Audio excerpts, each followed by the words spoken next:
one's interesting. What do you want to be remembered for? How did you know you should go to therapy? What do you wish you did more of in your mid to late 20s? What is the sorry you never received? What were the main reasons you and Adam decided to divorce? Do you regret your divorce since you haven't found better yet? Are you dating anyone? Hey loves, it's Brianna K. Welcome back to my channel. I have so much laundry to fold today, so I hope that you get tons of laundry folding motivation as I answer all of your questions on this laundry Q&A. All right, we're gonna start tackling basket number 1 here. Like I said, there's a lot of laundry and there's also a lot of questions. So grab your basket, start folding with me. First question I have on the list here is, what are your summer plans? So if you're new here, I have 3 kids, I'm divorced. We used to live in Hawaii. We moved back, it was 3 years ago in June actually that we moved back from Hawaii. I cannot even believe that it was that long ago, honestly. But 3 years now we've been back in Ohio. This is where I was born and raised, also where my ex is from as well. But all of the kids really miss Hawaii. I mean, I miss Hawaii. The winters here are just brutal, and this one was really hard. It was a hard spring too. It just was not a very warm or nice spring either. It's been a very rainy, gray spring and still pretty cool. So we are just so excited to get back to Hawaii. So going there for the month of June, and then July, I have the kids signed up for a ton of different camps that they want to do. Landon wanted to do a golf camp. Presley wanted to do a horseback riding camp the 1 week. She's doing a zoo camp with another friend another week. And while we're in Hawaii, she's actually doing a surf camp too, which I'm like, I want to go to adult surf camp. I think that would be so much fun.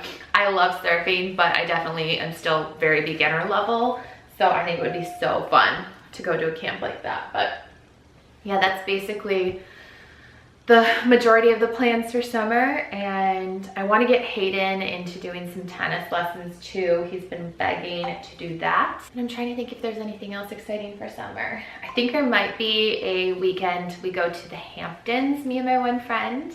We haven't booked anything yet, but we know the weekend that we can go.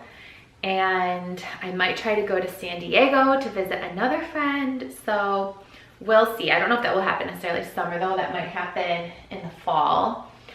But yeah, the kids go back to school mid-August, so really we just kind of have June, July, and then half of August. I'm really hoping though, the Morgan Wallen concerts, he's here for 2 nights in Cleveland, get tickets to go to that. I haven't gotten them yet. Probably gonna try to wait till day of the event, because I've realized that's how you can oftentimes get way cheaper tickets at the last minute. And yeah, unless I get invited to go or something like that by somebody who already has tickets. But they sold out, I think, super fast. Like, people were saying they sold out the first hour here. So I'm sure there will be a lot of resale, because I feel like when that happens, it's that people just bought a ton and then they end up selling them. So, but let me know down in the comments, like, what are your plans this summer? Are you going anywhere? Are your kids going to any camps or anything like that? I want to hear what you're up to down in the comments too. And I'm not gonna lie, I hate how I'm doing this. My ring. I hate how I'm doing this basket right now, because ordinarily I do the kids all separately, and I was just trying to get as much laundry done as I possibly could, and I threw in, I think even some of my clothes are in here too. So it's a lot, I think, to sort it all out. So I like doing them separately when possible, but oh well. Is what it is today. Someone asked, do you garden in the spring, summer? No, I kill even hanging plants, so I do not garden. And Landon's so sweet. He's old enough now. He does all of the weeds outside, so I really appreciate his help on that front. What is your favorite kind of music? That's hard, because I like such an eclectic variety of music. So I love country. I like EDM music. I love like classic rock music, because I grew up listening to a lot of that because of my dad. And I feel like my mom as well, because my dad was born in 51 and my mom was born in 63. They have a big age gap. So I feel like they would play all the songs from like the 50s and 60s, 70s and 80s. And then I was born in 87. So, you know, I listened to all the 90s and 2000s music as I was growing up. So I feel like our house always had such an eclectic mix of not only like time frames of music, but then just everything from country, rock, pop. Again, I've gotten into EDM more recently. I like all different kinds of music. What is your shoe size? I am a size 7 shoe. Did anybody's feet, I'm curious about this, did your shoe size change when you had kids? Because I was always, I don't know, not like afraid of it, but my mom would always say to me how with every kid she grew, I think it's half a shoe size. So I was always with every pregnancy like, oh no, none of my shoes are gonna fit me anymore. But that never happened to me. Like 3 pregnancies, I'm still a size 7 shoe. So did that happen to anybody else? Did your feet grow with pregnancy or did they stay the same? Okay, this question says, you always wanted 4 kids. Does it make you sad you're possibly done? Would you like to have another baby? I don't think I'm necessarily sad if, you know, I don't have any more kids after this. I'm very happy and content and blessed with 3 beautiful, happy, healthy children. I love them so much. I feel like I'm the luckiest mom in the whole wide world. I got the 3 coolest little people. But yeah, I think having a miscarriage, so again, if you haven't been around for a while, when I was in Hawaii, I had a miscarriage. I would have had a 4th baby. So actually named her Anela, which means angel in Hawaiian, because she's the little angel baby of the family. And I think that's just it. Like, of course that makes me sad. I get like teared up now even thinking about it, because you just always think like the what if, and you kind of know the timeline of when you were pregnant, of how old that baby would be, and you see friends' kids or even online other kids, you know, that are around that age, and you're like, oh, that's what I would be doing, you know, if she was here with us. But I'm not necessarily sad about it, but I did just always kind of have that feeling that I would have another one, a 4th one. But I'm also just very content and happy with my 3. This next question is, how did you know you should go to therapy? I'm afraid to go because my family says only weak people go to therapy. I totally get this, because I think older generations have such a stigma around mental health and therapy. There was this mentality to hold it all in and act like everything's fine. But you are not weak for wanting to feel happier and finding ways to make life better. And you do not have to keep pretending like everything is fine. It is so much healthier to talk to someone about your feelings, especially if it's a professional that's going to know the right advice to give you and the right way to help you. And I've been super open about this. I used today's sponsor, BetterHelp, for therapy when I was losing my dad and during my divorce. The divorce was also right after I had the miscarriage. And in honor of Mental Health Awareness Month, BetterHelp is sponsoring today's video, and I am working with them to stop the stigma around mental health support and encourage more people to get support from a licensed therapist. Because therapists listen and ask you questions and can help you see things from a new perspective. They give you advice and those techniques to help you make a positive change in your life. And BetterHelp's mission is to make starting therapy as easy as possible. If you think you could benefit from speaking to a licensed therapist, please use the link that I have down in my description box below to get matched with a therapist in as little as a few days. And using my link will get you 10% off of your first month of therapy. Next question is, what do you wish you did more of in your mid to late 20s? Ooh. Honestly, I wish I just spent more time with my girlfriends. I wish I traveled with them more. I just wish I went out with them more. I wish that I lived with my girlfriends like in Baltimore. I loved it because I always had roommates, and I feel like we always had so much fun. It was so easy living with girls. I feel like everything got divided up so nicely, from the cleaning to, you know, all of that. And yeah, I just wish I wasn't in a rush to get married and have kids. I wish I just spent more time with my friends and living with roommates like that, saving up money to travel more places. If I was talking to like a 20-year-old girl in this video, that's what I would tell you to do, is spend your 20s just living with your best friends, traveling with your best friends, having all the fun that you can with your best friends. And obviously, depending on what your career is too, I think, you know, putting your time and effort into that career and friends.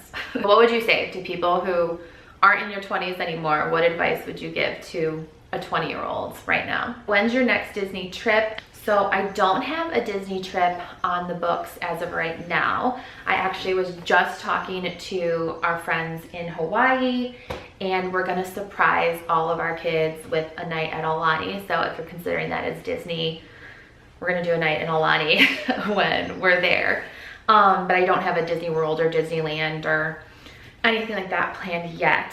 I would really, like on my list for the longest time now has been Tokyo Disney. We were supposed to go in March of 2020. Like the trip was booked, the hotel was booked, everything, but you know what happened in March of 2020.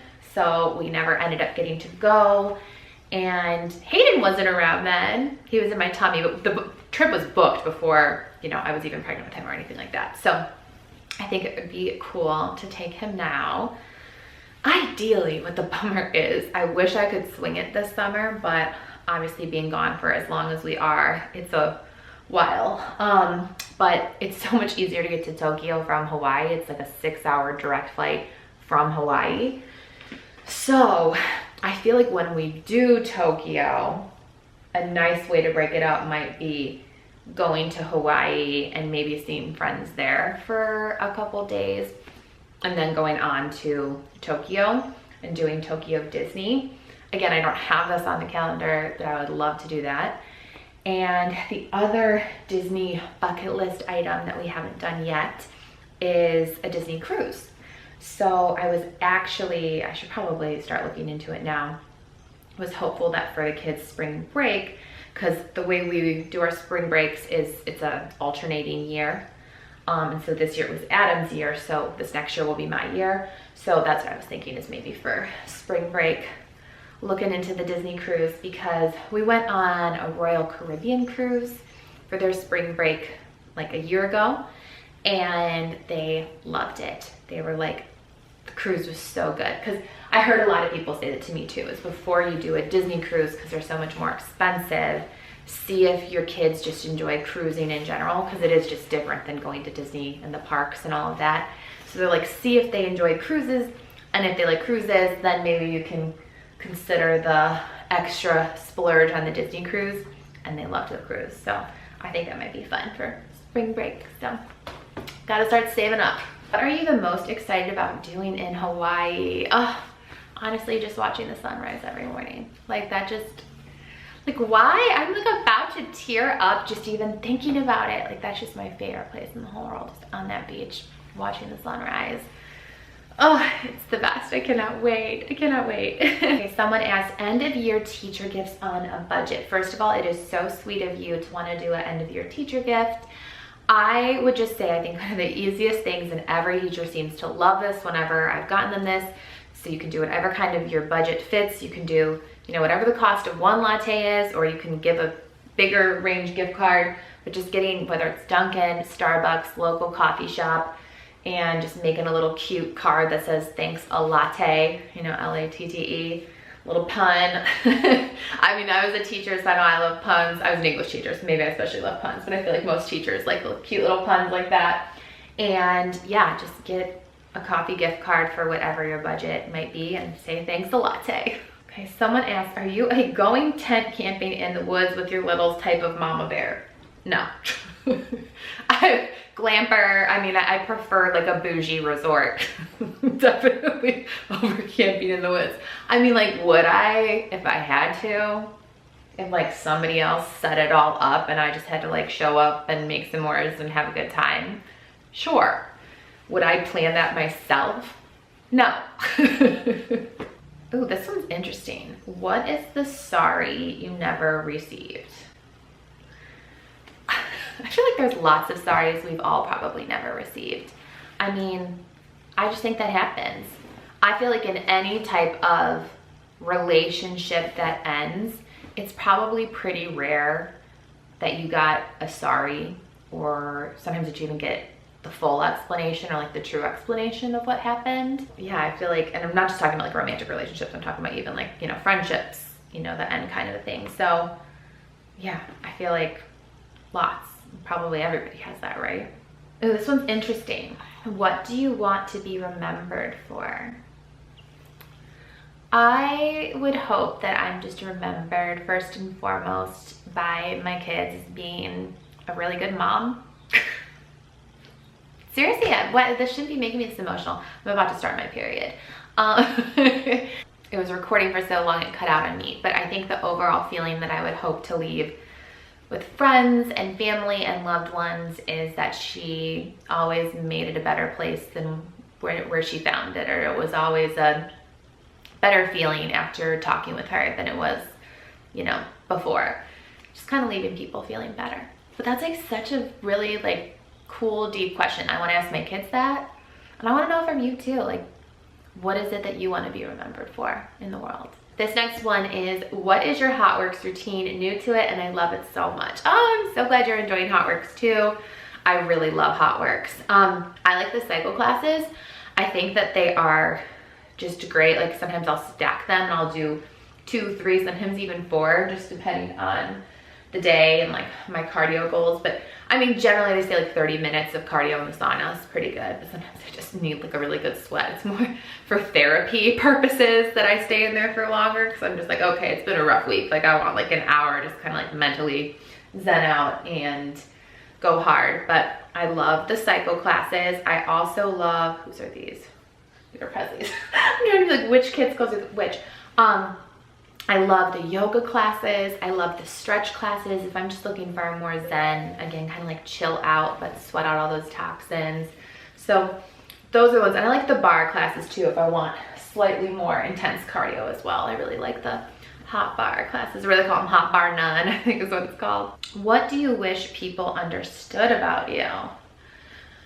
Oh, I think a lot of times on social media, what gets misunderstood is when I show up and I'm smiling and I'm happy and I'm trying to be positive, because in my mind, you know, this is still my workplace. I know that I get very real and a lot more personal than a lot of people would in a traditional workplace, but it is still my workplace where I'm, you know, am dealing with brands and very professional agreements and all those kind of things.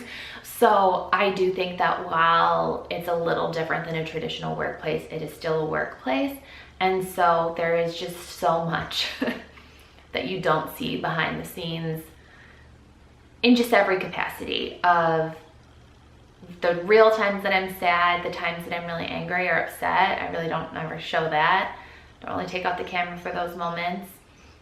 There's so much that I do with my kids that I don't film, because I've always tried to make my channel more of my experiences. Obviously, they're a huge, huge, huge part of my life, but you know, I'd never just like shove the camera in their faces. They're very much at the age where I'm like, hey, is it cool if I film this right now?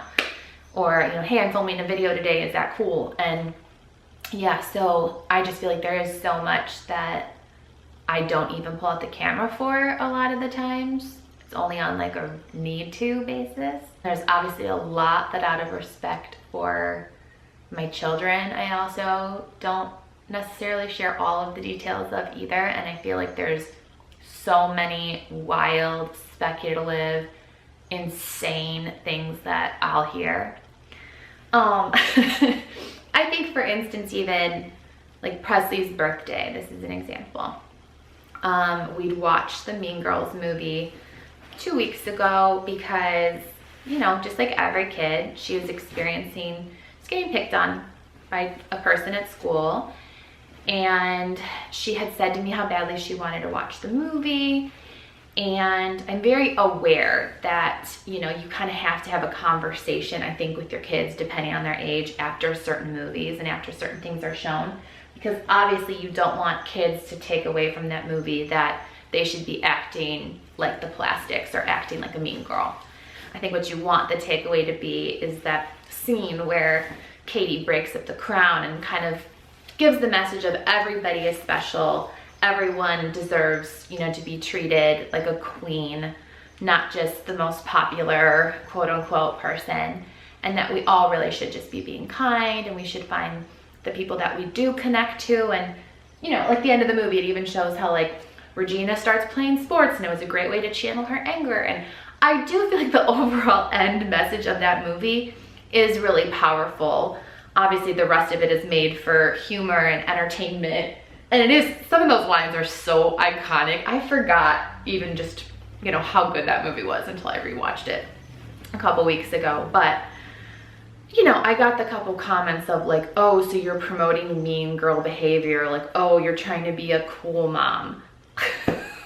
Like, no, I feel like that is such, anybody who knows me in real life knows that it's like from being a teacher, like my kids get consequences. I don't want my kids to misbehave. I want my kids to be respectful. I want them to use manners. I want them to be on their best behavior because I want them to be successful in the world. Like, you can't just let your kids run amok and think that everything's gonna work out well for them. So no, I guess that's it. There's always gonna be people who misunderstand you. And I also feel like it's not my job to have to give an explanation for everything, but I do just feel like people, if they want to make misinterpretations, will. I think too, it's kind of like if people want to see the good in people, they'll see it. And if they want to see the bad in people, you can find the bad in everyone because no one's perfect.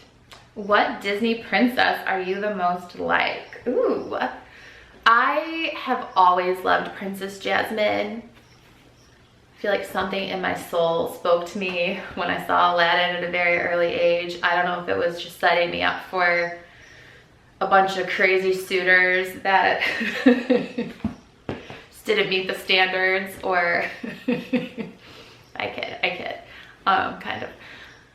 But no, I think I like Jasmine because I do feel like there has always been this feeling of wanting to explore the world, and that's what I want, is I want my adventure buddy that we're just gonna travel all around the world on magic carpet, or you know, private jet would work too. It's interesting. Do you like your name, or is there another name that would fit you better? I talked about this before. I think in one of my most recent videos of how I got my name. So my mom thought that the song Rhiannon was singing Brianna, which I still agree, like if you didn't see it written out.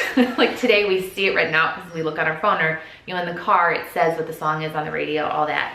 But back then in the 70s and 80s, didn't have that. I could see how she thought it was singing Brianna. But I love my name. I feel like it's not crazy unique, but it's unique enough. There isn't that many other Briannas, at least my age. Like I was the only Brianna in school. But no, I don't feel like there's any other name that would suit me better. I feel like that was definitely the name. If you are a spiritual person, I've kind of heard this thing of, your like soul knows like what you should be called, or like God kind of knows what you should be called, and will give your mom or family members who have any kind of say in your name signs to say your name. And my mom will say this to me too, because I know she did say this way back when I filmed, I think one of my very first videos was baby names I love, but don't know if I'll be using, kind of a thing. And I'm pretty sure I said both Elvis and Presley in that video. And I think she saw it, and she also said to me like, Presley, I love the name Presley. And then when I was pregnant with Presley, I would, listen to songs, and I'd listen to a lot of Elvis music. Because again, I have very eclectic music taste. And for some reason, the song I would just keep singing to my belly as almost a little lullaby was The Fools Rush In. And I think that's why I would always be like, yeah, Elvis Presley. And then I'd be like, Presley, I like the name Presley. Because I always thought I was going to give Presley a different girl name, because with Landon, he was going to be Lydia. And I think I just always thought like, okay, well, when you have a girl, it'll be Lydia, and like Landon and Lydia, it's cute, like 2 L's. And then when I was pregnant with Presley, I'm like, no, that's not her name. So I'm really going off on a tangent of answering this. I do think that I do think everybody's name is almost predestined, if you will, of whether it's you believe like your soul knows what it wants to be named, or God knows what you should be named and kind of gives your family members the idea. I do think that happens. What do you think? Did that happen like when you were naming your kids, or like the story behind your name, was it kind of like that? Let me know in the comments. This one is so deep. What is the meaning of life? I think the meaning of life, I'm just gonna go back to kind of what I would hope to remember for, is like come to this world and make it a better place using the gifts that God gave you. I think God gave us each something very unique, a unique way that we can make the world a better place and be helpful and be kind and love other people. And I think that's the meaning of life, is to love other people and do your best to use your gift for good. I have questions about dating. I have questions about divorce. Which ones are you wanting me to answer more? Let me see here. Okay, I guess I'll do the divorce questions first. What were the main reasons you and Adam decided to divorce? This is one of those, out of respect for my kids, like I'm not gonna say the details, but it was just ongoing for a long time, and you just reach a point where you know it's best to separate. Next question is, how did you know it was time to separate? I think that's just it. Like, we'd done therapy for a while, and it just wasn't going to get better. And for me, I think, you know, I've heard this so many times, the biggest indicator of a child's success is if mom is happy. And I just knew that I needed to leave so that I could find happiness and to be the best mom that I could be for them. Do you regret your divorce since you haven't found better yet? Well, that's kind of a not very nice way to put it, because I haven't found better yet. Do you know who I've dated? No, I've found some really great people. And no, I don't regret it. But just because I haven't gotten engaged or remarried, or because I'm not in a relationship right now, does not mean that my life isn't better. Next question is, are you dating anyone? And I think if you're talking about like, do I go out on dates? Yes, I go out on dates. Am I in a relationship right now? No, I'm not in a relationship right now. Does your man have to be Christian? I have dated men who are Christian. I've dated men who are Jewish. I've dated men who are just like, I'm really spiritual.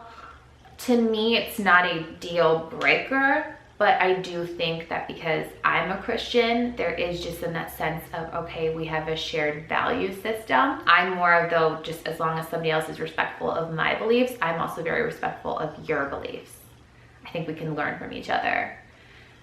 And I actually really like having those conversations of learning what somebody else thinks or what their traditions are, all of that kind of stuff. This was an interesting one because this person actually wrote out a note and sent me a picture, which no one's ever done it before, and I just feel like it's a really cool way to be asked this question.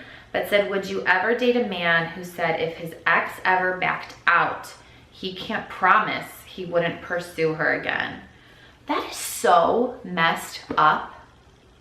I'm sorry, no, I would never date him. If he's still not over his ex and he's basically telling you, well, if she, I'm assuming like backed out of her, I don't know if it's engagement or relationship or whatever she's in, he couldn't promise that he'd stay with you, he'd go to her, why, bye.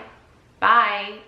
Do not stick around. You deserve so much better than that. You deserve a person who picks you and only you every single day, who cherishes you and you alone. I'm sorry, that sucks. What is your ideal date? Ooh, that's a great question because I've gone on some really good dates. And I just finished this basket of laundry besides these socks. My ideal date, ooh, I don't know, there's been so many good ones. I'm a sunrise and sunset person, so I feel like if that's somehow incorporated, whether it is we're on a boat for a sunset cruise or dinner somewhere overlooking where the sunset is, like I love that. I think it's so beautiful, so romantic. I love when a man does all the gentlemanly, chivalrous things. Bring me flowers, pick me up, tell me to dress up. I like a good wine me, dine me romantic date with like candles, good dinner against sunset, all of that. I love when just the conversation in the car is fun, when you play good music, love all of that. I don't know, I kind of think the ideal date really is one where the person and you maybe find your shared interest too. Like if there's a band you really like, you go to that concert and you go to a nice dinner beforehand with a cuisine that both of you have talked about that you like. Like I feel like those are the best dates, is when you have those sort of me too conversations and realize what you have in common, and you go do that and like enjoy the experience together. I don't know, I feel like I've also gone out on so many nice dates that I don't really have an ideal. I think it's more about the person and like how they set the mood. And again, doing all the romantic things. That's what makes a date fun. It's not necessarily even what you do, it's the vibe and the man's confidence and how they treat you. So, okay, I'm gonna go put all these clothes away. Thank you so much for watching this laundry chat Q&A. I have a ton more videos coming your way, so make sure you're subscribed with your notifications turned on, and I will see you in my next video. Bye, loves.